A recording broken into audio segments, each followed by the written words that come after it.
Welcome to the Supply Chain Careers Podcast. This is the leadership series featuring our host, Chris Gaffney.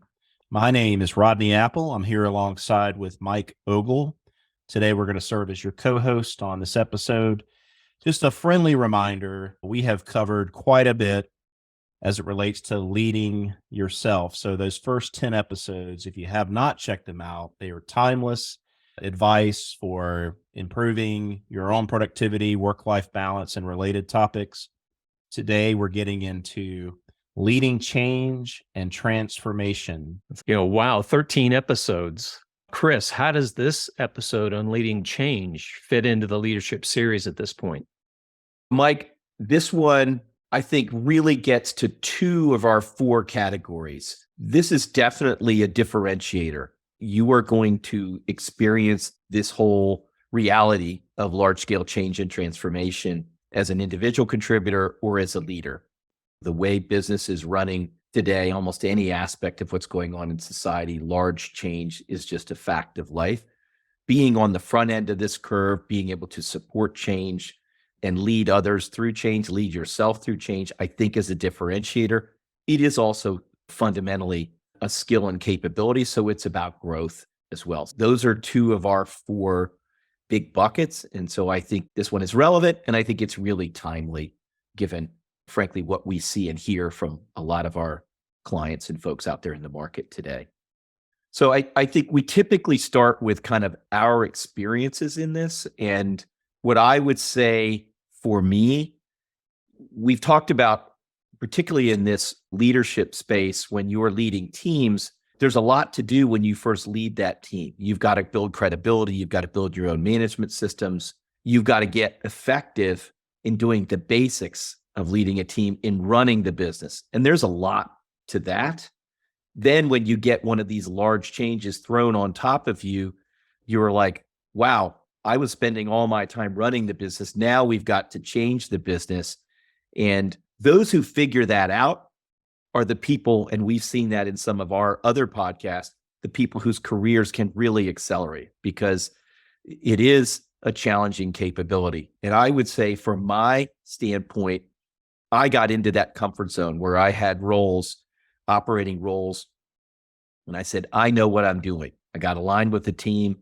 We got moving along, and all of a sudden something would happen. And in all honesty, at Coke, in many cases, it was an organizational change where all of a sudden, in the midst of where we thought everything was just cranking along, someone would say, nope, we're going to shift the organization now, spend a big bunch of time on that.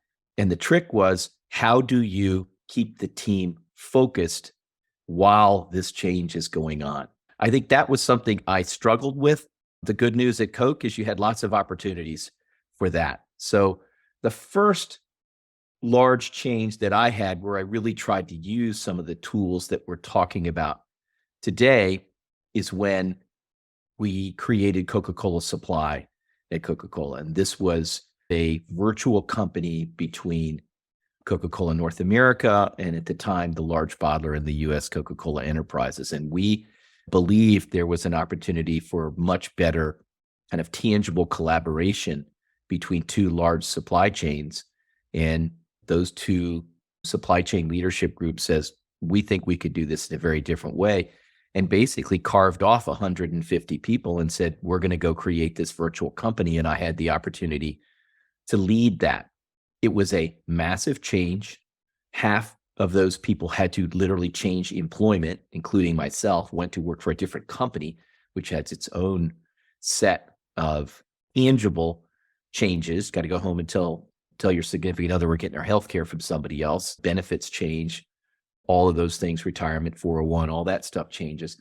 And then the work changed. We physically changed location, and we were then serving different client bases. So it was a big change, but we brought in resources through our HR team who were very focused on this change space. And we decided we would actually train and embed a lot of the techniques that we're talking about today to help us execute that change and effectively deliver on it.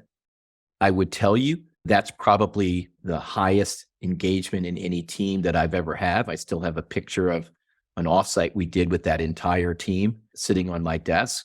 And we felt like the business results were very material with that group. And ultimately, we felt like it was in one way or another a catalyst to a larger decision that ultimately led to the Coke company acquiring CCE. So that was kind of my first experience in really trying to use the tools to do it. Those major challenges and change moments can either unify or tear apart.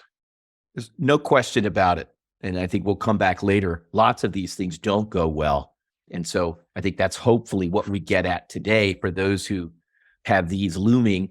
What are some kind of tricks of the trade or kind of classically the cheat codes that help you increase your probability of getting it right? So I kind of love to hear your takes, Rodney and Mike, on your experience and kind of running through these large scale changes in your experience as well.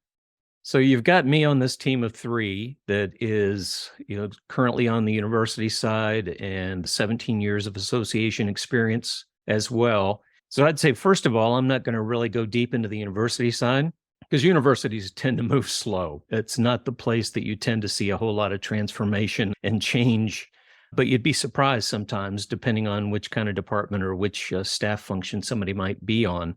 But on the professor side, we're like independent contractors, working in departments and colleges together, and really one of the last to change unless there's a major threat to particular research projects or a research center or the viability of an academic unit.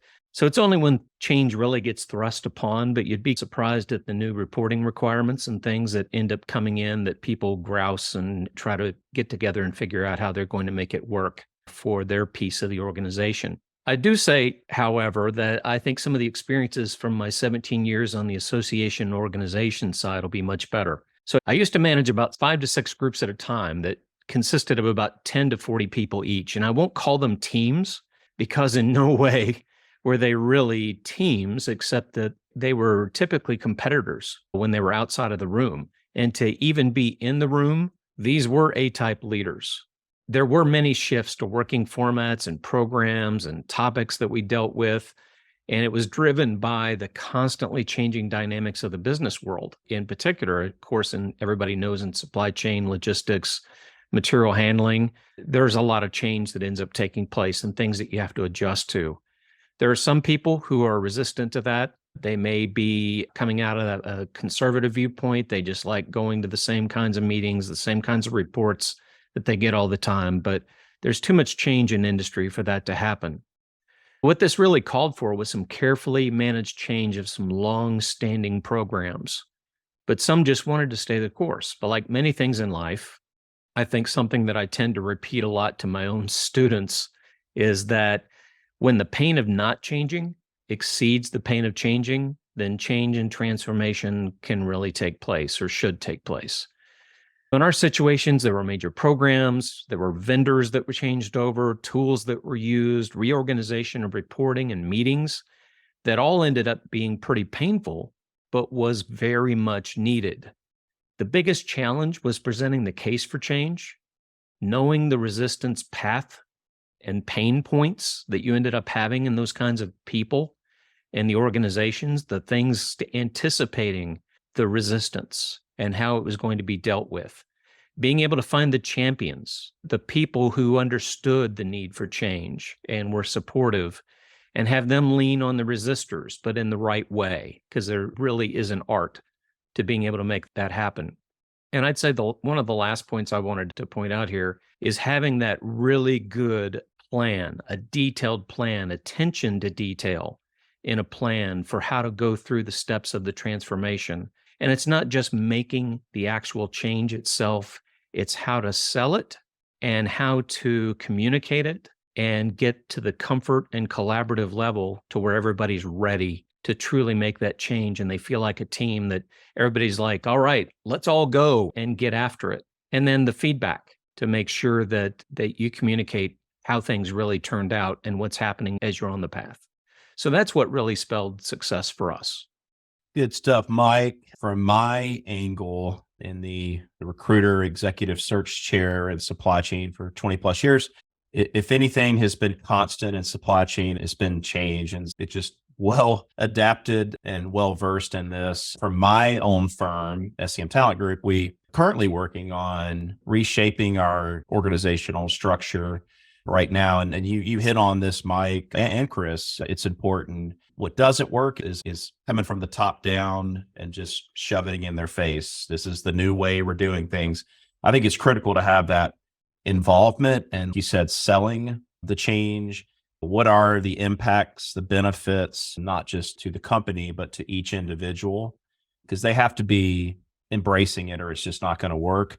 And then as I look back at my corporate days on the recruiting side, heavily involved with these transformation. Chris, as you mentioned, there's a lift and a shift of a cross-functional team that is dedicated to that transformation. But oftentimes I'm in the seat with, I've got a lot of positions to backfill.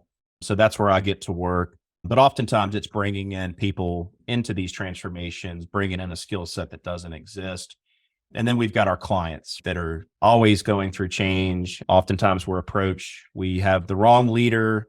They're coming in with that authoritative approach. And so we need folks that can come in and are more, we talked about servant leadership, that are change agents. It could be a turnaround for a facility. That's often requested, whether it's a plant or a distribution center or a business unit. So we're often getting those requests. And so I know I'm talking from a high level, but I think the point that I'm making from my particular lens on the talent acquisition side is that if you're working in supply chain, you really have to embrace change because supply chain is rapidly evolving and it has to be a big team effort with the right plan in place. That plan may shift and ebb and flow, and that's expected. It happens all the time. And then you have to have your associates down to the ground floor that are part of that solution. They know what it's going to do to their work and how it's going to impact it. And ultimately, what are the benefits and value that are going to be gained when we come out on the other end of this? So those are some of my perspectives. And Chris, and Mike, we've had quite a few people on our podcast that have been part of these large scale change efforts and transformations.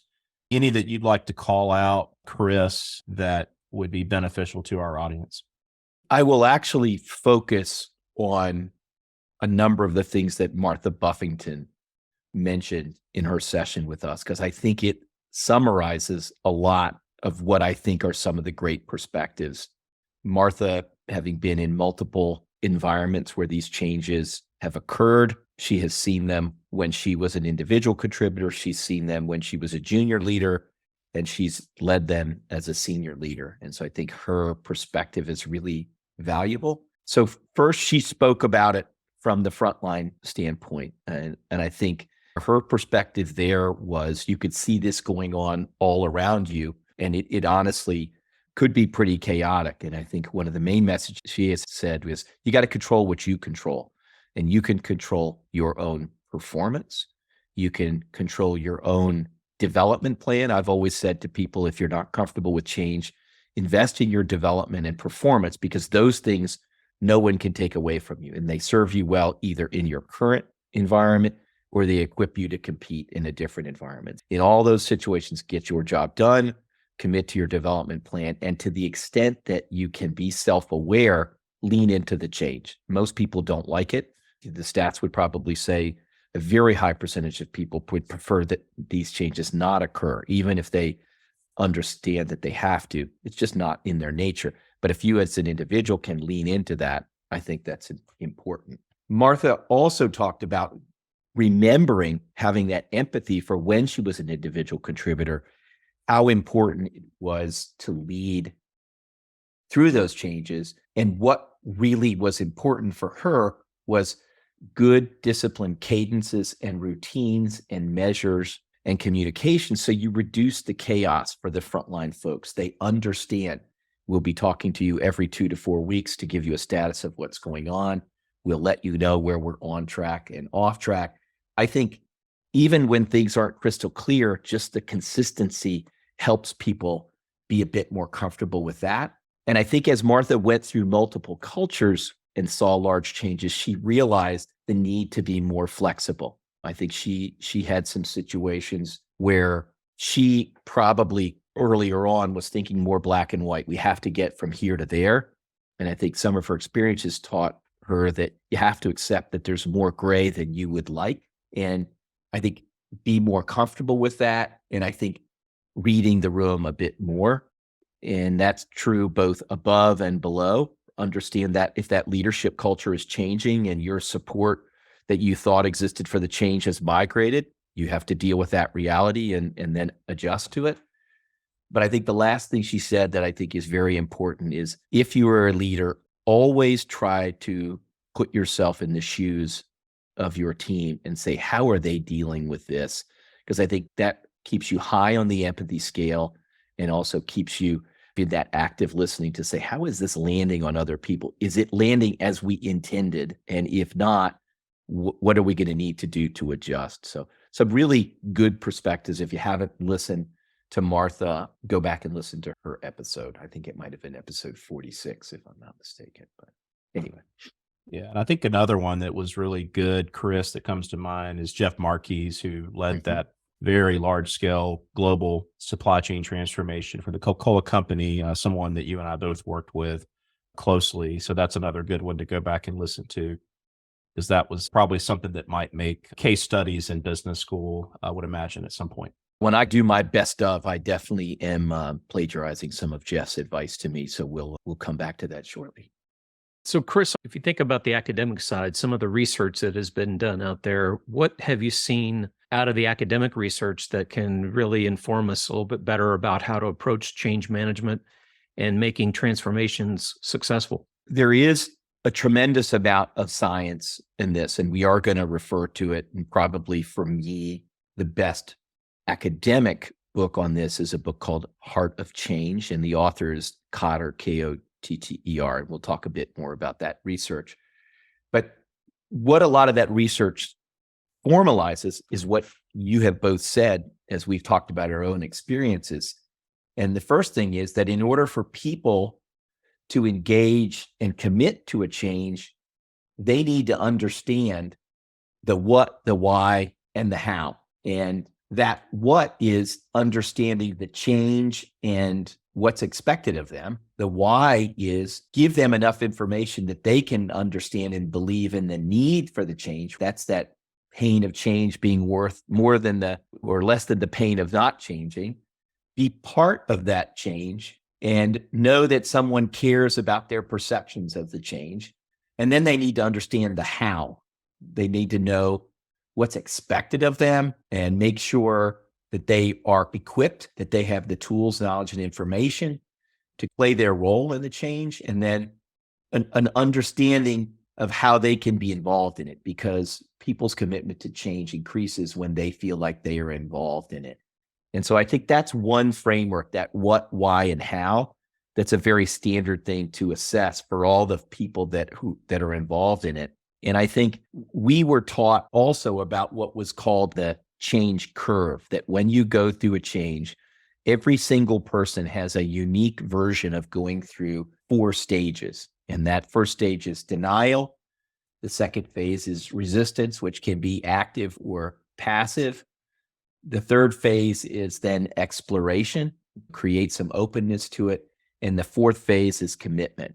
And what we learned is if you have 100 people, there is a distribution of those who go through those stages quickly and those who go through those stages slowly. And I think the research says is you have to take people and accept people where they are and help them through those phases as part of your plan, but accept that not everybody leans in on this. I think those are a couple of frameworks that I think are very research-based that helped us. We made that tangible using a term that I think actually came from some of the researches, and it's called the WIFM, and that's what's in it for me. And what I always reminded myself and my teams that you may think people are employed by your company, but the first company they work for is I Incorporated, right? It's their home team. And when you engage people in a change, if you expect them to sustain it when you leave, they have to see a self-interest in that. They have to see that they will be better off by participating in the change. So we would also very intentionally go by role and say, what's in it for these people? And be very overt about telling them that so that they could see that and wrestle with that and hopefully ultimately anchor on that. We also then saw a formula for change that became something that we used. Mike, you talked about some of this as well. And it gets into some of the framework that we talked about before, the 3 steps. But the first thing is building that case for change, being super clear. Why are we doing this? Why do we believe that the benefits are worth the effort to do that? That's clarifying that need to change as the first step. The second piece then is driving commitment. And that may be done at multiple echelons in the organization. How do you get key leaders? How do you get the leaders below them? Then how do you get people who might be disciples to help deeper in the ranks earlier, support that change and build a consensus through the organization? And you're going to use those people through the process. You get them involved, back to the how of this, in developing the plan. What are the approaches and actions required to move the people through those change stages we talked about and basically ensure that the organization is prepared mentally, but also equipped to be able to be successful in whatever the to state is, from and to. If you're changing the work, you're changing other things that you've given the people tools and training that they actually can be confident that they can be successful. And then you go out and execute it. And this is where that project discipline, project management discipline comes into that.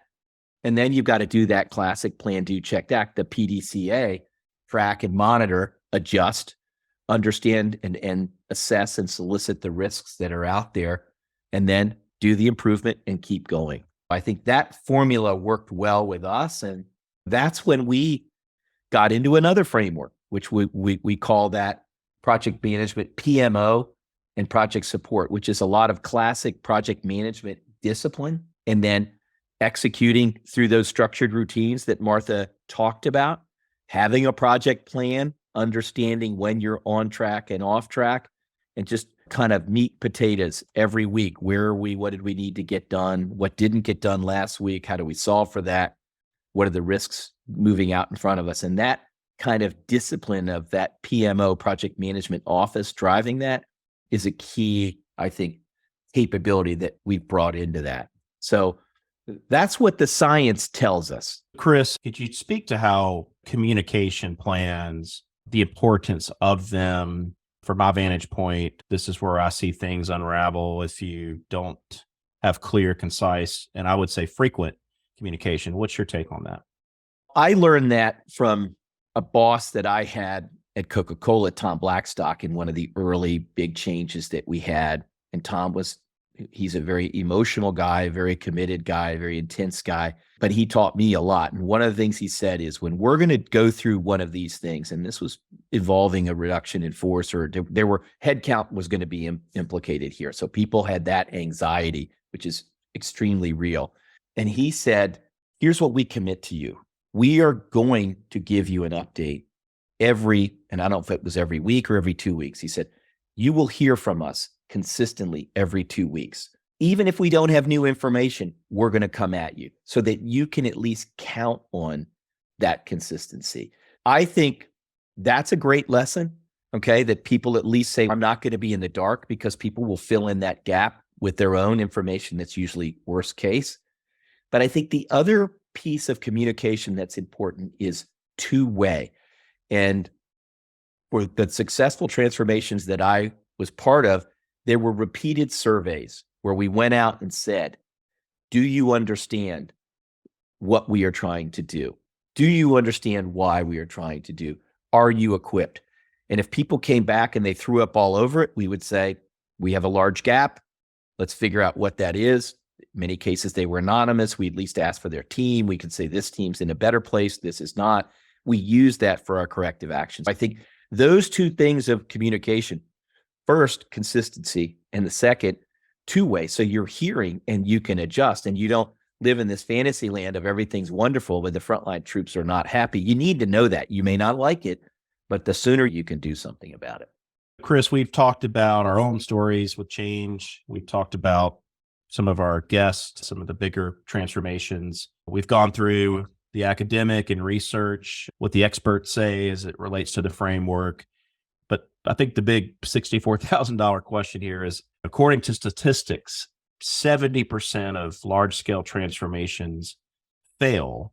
Why do you think they fail?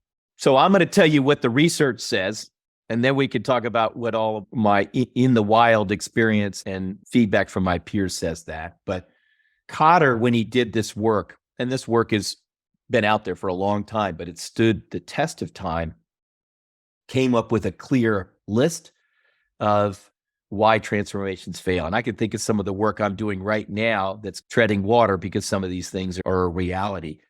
But the first thing is not establishing a great enough sense of urgency. And I am aware of a transformation that's actually quite successful, but it's running along at 5 miles an hour, and it could take 20 years to complete. So if you don't have a sense of urgency, people are busy enough running the business that they've said, this must not be that important.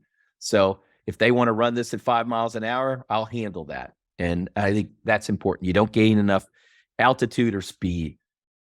The second one is you haven't created a powerful enough guiding coalition. If it's the CEO's great idea, but nobody else anchors to it, and he doesn't expect his leadership team to own it and then drive it down, you won't have any traction. And if you've got I've been at this level also, deeper in the organization, maybe a click below the C level, and you've got this great idea. I can remember we had that for the demand-driven supply chain, but I didn't get support from above or support from the peers. So I was just a clanging gong. It might've been a great idea, but people said, I can do the math and see that there's not, huge support for this. So I can find a way to give you the Heisman, and we're not going to move forward on that. I think lack of vision is important. If people don't understand how this connects to how the business needs to compete differently or could be successful out in the future, it's very hard for people to say, what's the point? Back to Mike's point, that lack of vision gives people that there's not enough pain currently to motivate me to move to where you're headed. One of the things that we say, and you said it in communication, Rodney, is most people have to hear these messages. We used to say 3 times. I don't know, now it might be 30 times. A lot of repetition in communicating a vision, so people understand and ultimately can articulate it. What are we trying to do? If they can't articulate it back to you in an elevator speech, which is like less than 50 words, then they don't get it yet. And you lose so much of that in the classic telephone when you go deeper in the organization. You've got to really over communicate almost to the extreme.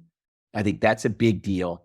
And if you throw that plan out there and you don't allow people support and clear the barriers that come to them, it can grind to a halt.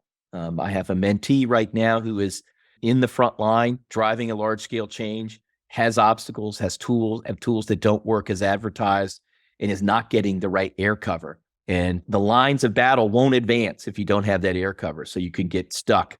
And that's where you have a big issue. I think the other thing that's important is you can't have all the gold at the end of the rainbow. If people don't get some wins along the way, they will run out of gas. This is not a marathon where you get to eat a big meal at the end. You got to give people the gels and the Powerades along the way. Otherwise, they just run out of energy.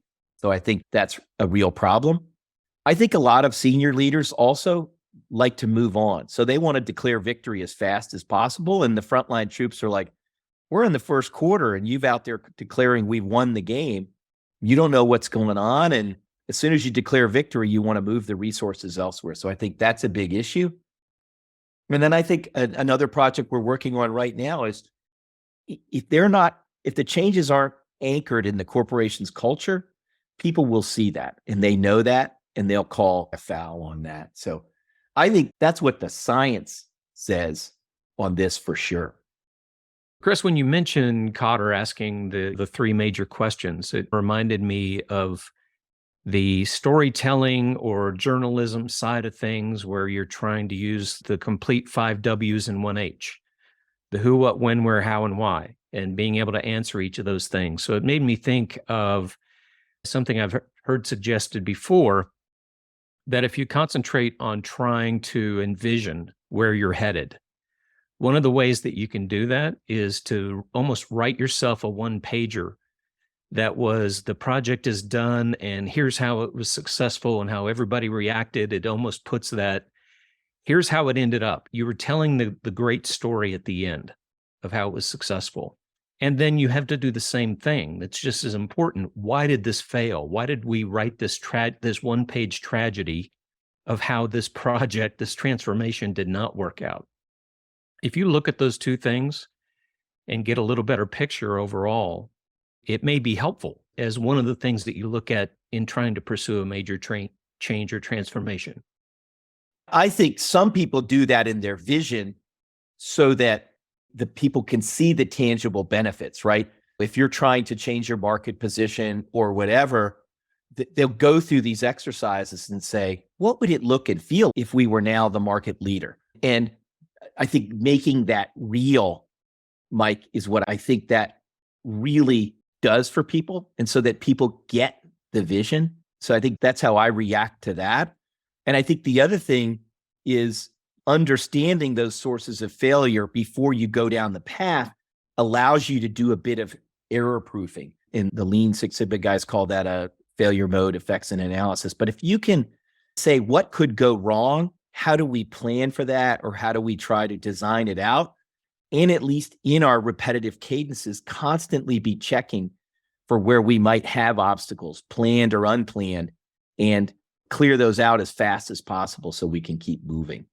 Absolutely. And Rodney talked about the 70% of large changes and transformations that fail. So what is unique about the ones that actually do succeed?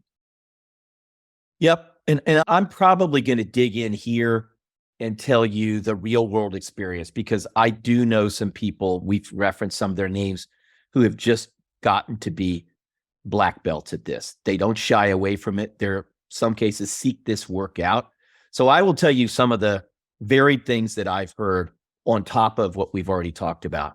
In many cases, you get one of these transformations going, you get a lot of support, and in some cases, you get a budget to go drive this change.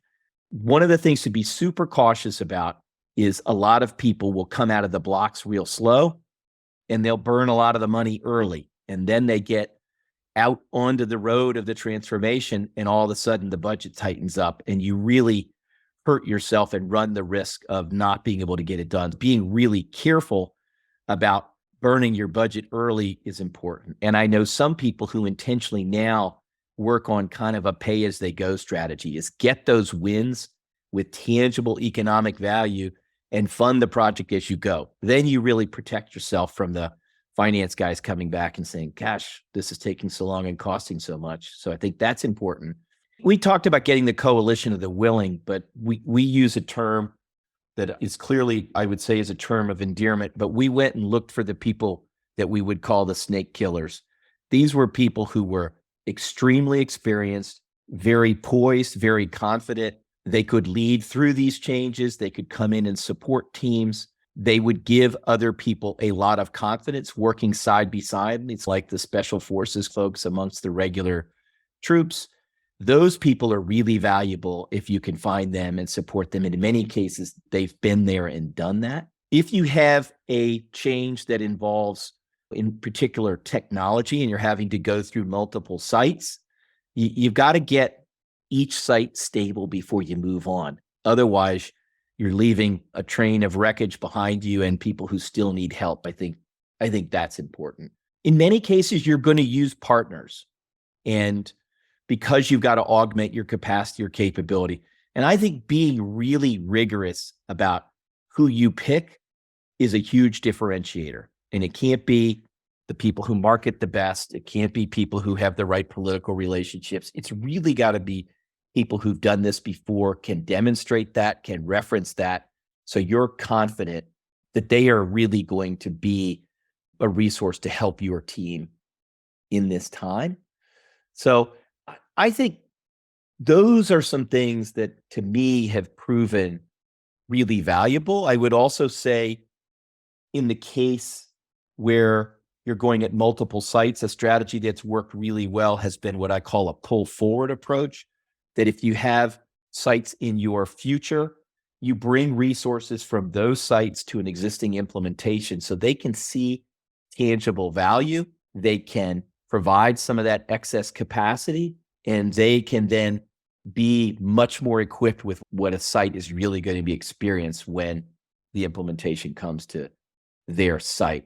So I think those are, some of the practical things in terms of building the plan and building the approach.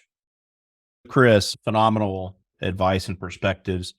But we all know, having worked in a few big, large behemoth corporations myself, that there is a lot of red tape, bureaucracy, and politics that you have to meander through. And sometimes they can wreck these transformations. Examples, a new senior leader comes in and puts the kibosh on the whole thing. What is your advice there for navigating those turbulent political waters?